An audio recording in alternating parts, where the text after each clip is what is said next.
Summer holiday শুরু হয়ে গেছে, অনেকটাই পার হয়ে গেছে। সামনে যে বাকি দিনগুলো রয়েছে, আমরা কিভাবে আমাদের এই ছেলে মেয়েগুলোকে এই সুন্দর সময়টাকে অত্যন্ত পরিকল্পিতভাবে ব্যবহার করতে পারি। আমাদের যে দায়িত্ব তাদের প্রতি আছে, সময় দিয়ে সঙ্গ দিয়ে তাদেরকে আমরা কিভাবে দিনদার বানাবো।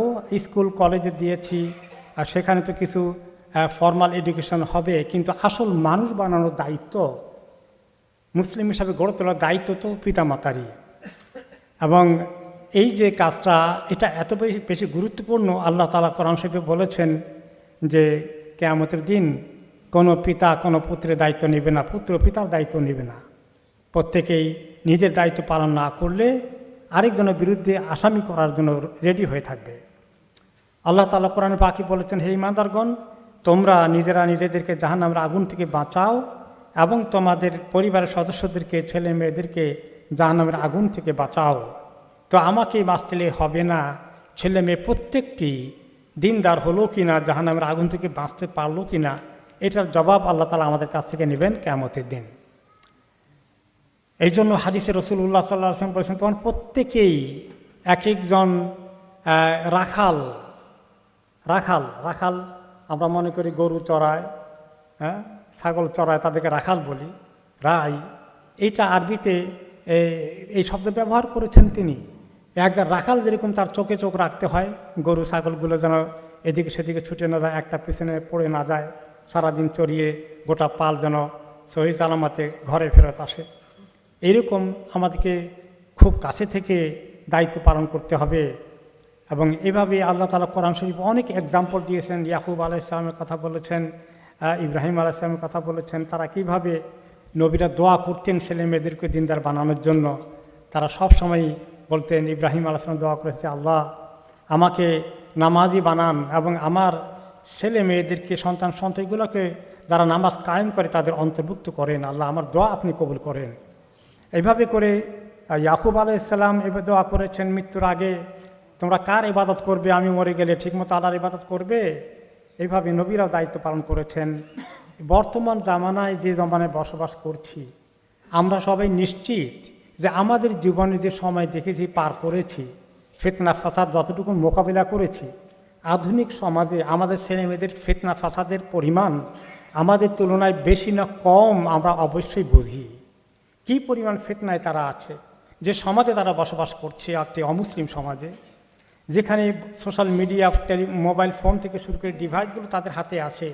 এখানে কি পরিমাণ ফিতনা, ফাসাদ, অশ্লীলতা, এই বয়সে তাদের যৌবন আসার সাথে সাথে যে সমাজে কিছু টিপা দিলে খুললেই তারা দেখতে পাবে কোন অবস্থায় তারা পৌঁছে যাবে। এইভাবে তাই এই যে চ্যালেঞ্জগুলো আসছে, এই চ্যালেঞ্জগুলো মোকাবিলা করার জন্য আমাদেরকে আসলে অনেক বড় চিন্তার মধ্যে বসবাস করতে হবে, প্ল্যান করতে হবে। অনেকে ছেলে মেয়েকে খুব আদর করি আমরা, আদর করা ভালো, কিন্তু আদরের অর্থ এই নয় যে যা চায় তা দিব। ছেলে মেয়েকে সুখী করার জন্য তারা দামি কাপড় চোপড় চালে দামি কাপড় চোপড় দেবো, দামি জুতা চালে দামি জুতা দেবো, দামি ফোন চালে দামি ফোন দিয়ে দিলাম, খুশি থাকুক। ইউরো বাংলা ট্যুরস বারিয়াম প্যাকেজ 2027 সালের হজ বাংলাদেশ হয়ে আমরা বুকিং নিলাম। Economic package starting from 5,500 pound, 5 stars package 7,200 pound. তো এই দেওয়াটা দিয়ে খুশি করে তাদেরকে শুধু এতটুকুন দায়িত্ব পালন করলে তো হবে না। তারা মানুষ হলো কিনা, আল্লাহকে চিনল কিনা, শয়তানের খপ্পর চতুর্দিক থেকে, স্কুল কলেজের পরিবেশ, বন্ধু বান্ধব, তারপর তাদের ফোন, মোবাইল ফোন হাতে দিয়ে দিয়েছি, দামি ফোন, এখানে টিপে টিপে তারা কি দেখে সারাদিন। হোমওয়ার্ক করি কথা বলে পিতা মাতাকে বুঝ যায় আমি অনেক হোমওয়ার্ক করি, কিন্তু হোমওয়ার্কতে কোন দিকে যায়, কোন ওয়ার্কে যায়, এগুলো খবর নেওয়া কাছে থেকে আমাদের দরকার। এবং এই সময় তাদের জন্য একটু সময় বের করতে হবে আমাদেরকে।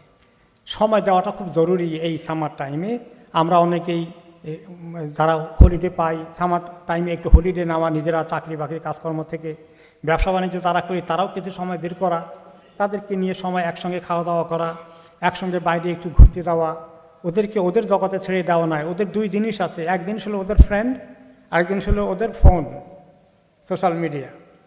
তো এই দুইটার মধ্যে এত আসক্তি তাদের, মা বাবার সঙ্গে বেশি কথাবার্তা বলতে চায় না, নিজের ঘরে নিজের রুমেই থাকে। কথাবার্তা বলতে হলে বন্ধু বান্ধবের সঙ্গে বলবে, ভাই বোনের সঙ্গে এত ঘনিষ্ঠ সম্পর্ক নাই, বন্ধু বান্ধবের সঙ্গে যত সম্পর্ক আছে।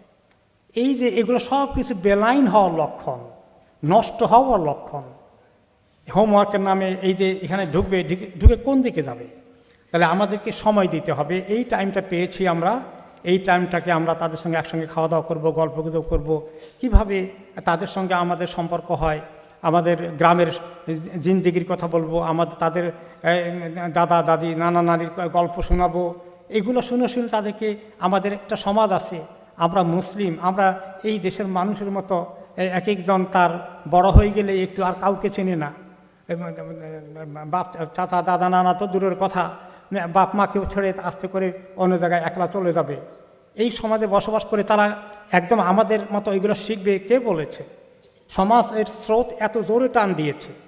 আমাদের টানটা যদি দুর্বল হয়, কোন টানের দিকে যাবে সে, যেটা শক্তিশালী বেশি? সেই জন্য মায়া মমতা আদর করে খাওয়া দাওয়া, গল্প গুজব, ইজি হওয়া।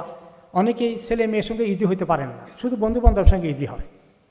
ছেলে মেয়ের এখানে ল্যাঙ্গুয়েজ ব্যারিয়ার আছে, তারা ইংলিশ ছাড়া বোঝে না, আমরা ইংলিশ বলতে পারি না, এরকম অনেকেরই সমস্যা আছে। তারপরেও এই জন্য ছোটোকাল থেকে আদর করে করে গল্প শোনাতে থাকলে তারা আপনার ল্যাঙ্গুয়েজও শিখবে, আপনার ভাষাও বুঝবে। বই পুস্তক পড়তে ইংলিশ শিখবে, কিন্তু আপনার সঙ্গে তাদের একটা সম্পর্ক স্থাপন করার সুযোগকে কাজে লাগাতে হবে। তাদেরকে এই ছুটির মধ্যে আমরা সবাই চেষ্টা করব ফজরটা যেন ঠিকমতো পড়ে, এরপরে মসজিদে জামাতে নামাজ পড়ার জন্য 5 ওয়াক্ত চেষ্টা করব। আপনি যদি চেষ্টা করেন প্রতিবেলায় আপনি আসেন আর তাদেরকে ডাক দেন, এসে নিয়ে আসেন, আস্তে আস্তে অভ্যাসটা গড়ে উঠবে। ঘরের মধ্যে প্রতিদিন আপনি একটু কোরআন তেলাওয়াত করবেন, বসো বাবা সবাই মিলে নাস্তা করি, নাস্তার আগে পরে একটু আমরা কোরআন শরীফ নিয়ে 1 ঘন্টা বসি, সূরাগুলো মুখস্থ করেছি, এগুলো রিভিশন দেই, ভুলে যাচ্ছি। প্রত্যেক দিন আমরা অন্তত আধা পারা কোরআন শরীফ পড়ি। এইভাবে করে এই যে ঘরের মধ্যে একটা সুন্দর পরিবেশ, সকালবেলা ঘুম থেকে উঠলে দোয়াগুলো পড়েছ, আজকার সবা মর্নিং জিকিরগুলো পড়েছ, সন্ধ্যাবেলায় মনে করিয়ে দেওয়া, প্রত্যেকের হাতে হিসনুল মুসলিম 1 কপি করে দেওয়া, প্রতিদিন সন্ধ্যায় এই দোয়াগুলো পড়তে হয়, প্রতিদিন সকালে এই দোয়াগুলো পড়তে হয়। এইভাবে তাদেরকে নিয়ে আমরা যদি প্ল্যান করি, তাহলে আল্লাহ তাআলা তাদেরকে হেফাজত করবেন। নতুবা আমাদের হাত থেকে ছিনিয়ে নিয়ে অন্য কিছু বানানোর জন্য সমাজে বহু কিছু আছে। এই চ্যালেঞ্জের মধ্যে আমাদের ছেলেমেয়েরা মসজিদে বিভিন্ন জায়গায় ইয়াংদের জন্য কোর্স করা হয়েছে, ইয়াং পিপলদের জন্য ইসলামিক টিচিং কোর্স, ক্যাম্পিং আছে, বিভিন্ন সময় তারা বিভিন্ন টকের আয়োজন করেছে। এগুলো খোঁজ খবর রাখা, তাদেরকে সেখানে নিয়ে আসার চেষ্টা করা, তাদের সঙ্গে গল্প গুজব করতে গিয়ে নিজে একটু লেখাপড়া করা দরকার। নবীদের সিরত থেকে, সাহাবীদের জীবন থেকে, তাদের জীবনে কিছু বসতে বসতে কোনো সময় বসো, পারিবারিক একটা মিটিং করি, বৈঠক করি, আমাদের কি সমস্যা আছে, আমাদের ঘরে অসুবিধা কি আছে, কিভাবে দূর করা যায়। মা একা কাজ করতেছে, এত কষ্ট করতেছে, ছেলে মেয়েগুলো তারা মনে হয় যেন সব ভিআইপি গেস্ট, সব মা করবে, ছেলে মেয়ের কিছু করার দরকার নেই, সব বাবা করবে, বাজার করবে, 2 হাত ভর্তি করে, বাবা হাঁটতে পারেন না, ছেলেটা একটু এগিয়ে গিয়ে বাবাকে ব্যাগ ধরে নিয়ে আসবে। এগুলো কেন আমরা অভ্যাস করাই না, কেন নষ্ট করি ছেলে মেয়েদেরকে? এভাবে তাদেরকে কাজে লাগাতে হবে। মা কিচেনে যাবেন, মেয়েরা সেখানে যাবে, সঙ্গ দেবে, কথাবার্তা বলবে, কাজ করবে একসঙ্গে, এত সুন্দর একটা সোশ্যালাইজেশন হবে। এইভাবে করে সম্পর্কটা গড়ে গড়ে আমরা তাদেরকে গড়ে তুলতে হবে। আর যখন মরে যাব তাদের জন্য চিন্তা করি, কি রেখে গেলাম, কোন জায়গায় বাড়ি কিনলাম, এখানে কয়টা, দেশে কয়টা, তাদের যেন সম্পদ রেখে গেলাম, ভালো কথা। কিন্তু সম্পদ রেখে যাওয়ার তুলনায় তারা জান্নাতি হোক, আমি মরে গেলে আমার জন্য দোয়া করবে, আমার কবর জিয়ারত করবে, চোখে পানি আসবে, কোরআন শরীফ পড়ে দোয়া করবে, সেই তালিম যদি না দেই, সুন্দর সুন্দর বাড়িঘর রেখে যায়, কী লাভ হবে বলেন? এই বাড়িঘর দিয়ে সে যদি গুনাহ করতে থাকে, আরও তো ক্ষতিগ্রস্ত হয়ে যাবে। আসুন আমরা সবাই এই হলিডে টাইমকে কাজে লাগাই, এভাবে করে আমরা চেষ্টা করি কীভাবে আমাদের ছেলেমেয়েদেরকে দিনদার বানাতে পারি। ইউরো বাংলা ট্যুরস বারিয়াম থেকে 2027 সালের হজ বাংলাদেশ হইয়া আমরা বুকিং নিলাম। হজের রেজিস্ট্রেশন মেয়াদ 26 সেপ্টেম্বর পর্যন্ত। মক্কাতে আমরা সাফা টাওয়ার নিয়ে রাখবো ইনশাআল্লাহ, মদিনাত মাইস্তান আল হারসিয়াত নিয়ে রাখবো ইনশাআল্লাহ। আমরা starting point 5 star hotel 7200, economy package 5500। আপনারা আইজও আমরা সাথে যোগাযোগ করুকা, বুকিং দৌকা ইনশাআল্লাহ।